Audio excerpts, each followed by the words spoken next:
video is brought to you by Letsynthesize Academy, the #1 place for practice-oriented courses for serious music producers.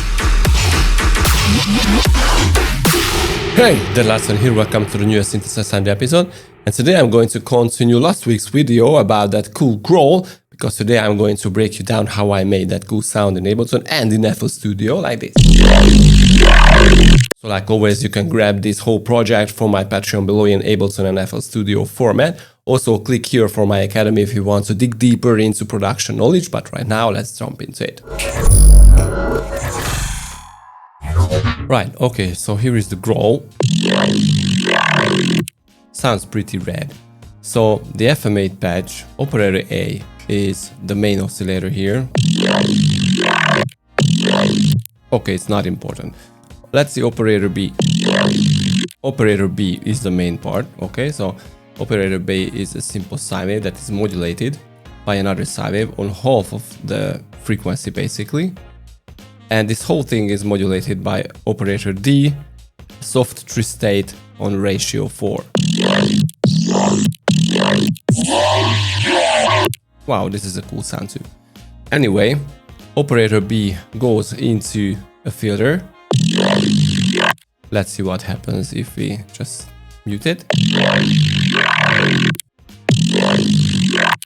Yeah, it adds some nice top end to it. And basically this is it, so no effects.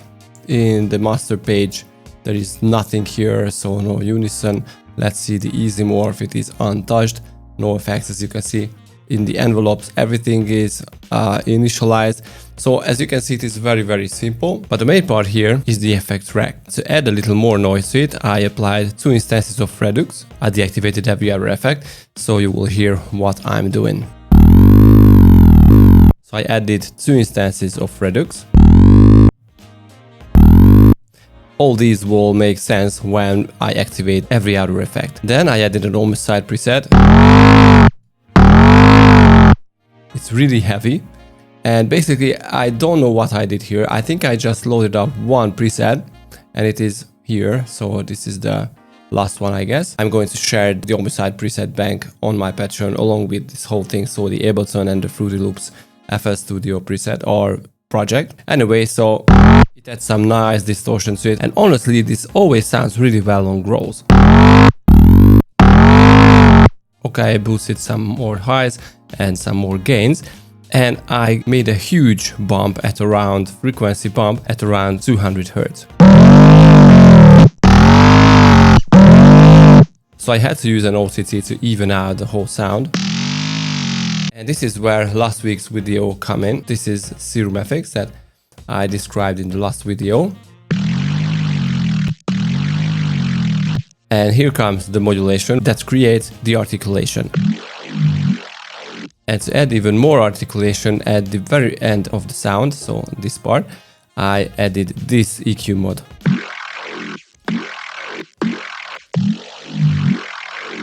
So these huge EQ peaks create an, I would say, a little different vocal to it. Then 2 instances of OTTs. Okay, let's make everything mono. And I use the vocoder to push down the formant of the sound and to make it a little more evil. Okay, then I use another OTT and an EQ at the end to clean up the sound. And along with the sub. Now you may don't like the Redux version.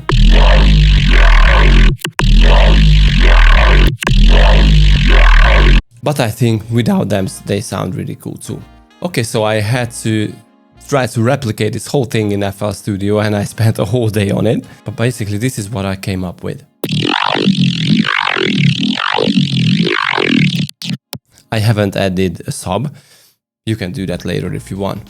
Okay, so let's go and analyze the patcher that I made because I tried to push everything into a patcher. So I used a destructor and there is this crusher distortion type that creates some nice noise. I don't think we need a filter. So this is how I tried to replicate the Redux. I put the homicide here. I used a huge bump and also, as you can see, some volume bump to it, and I use the EQ, an xFer OTT, and a SerumFX that we made last week, and another OTT, another EQ. Oh, okay, because this is the articulation EQ. And another EQ to animate the peaks, basically. By the way, if you want, you can add a little more.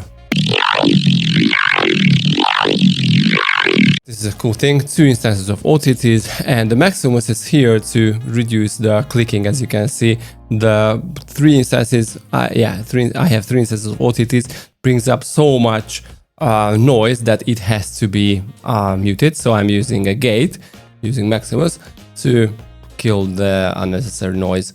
And then I use the Fruity stereo shaper to use only one side. So basically, this way I made the sound mono by using only one channel from the stereo sound. And the Fruity vocoder made I think this made a better job than vocodex. So the main part was here just pulling back the form as the formant. Because without that, it does not sound bad. But I think I prefer the one with the vocoder. Another OTT and a huge cut at around 5.7K and 7K or 7.5K. Because we made some huge, very annoying frequencies that had to be taken care of. And the limiter to the end. And basically this is the patcher. As you can see, I had some automations for the pitch, and this is the MIDI. And this is the articulation for the EQ. I think we don't need this one. And the extra peaks. Right, so go to my Patreon to grab this cool project in Ableton and FL Studio format with tons of other stuff. And check my academy if you want to learn more about music production in average. I'll see you guys next time. Peace.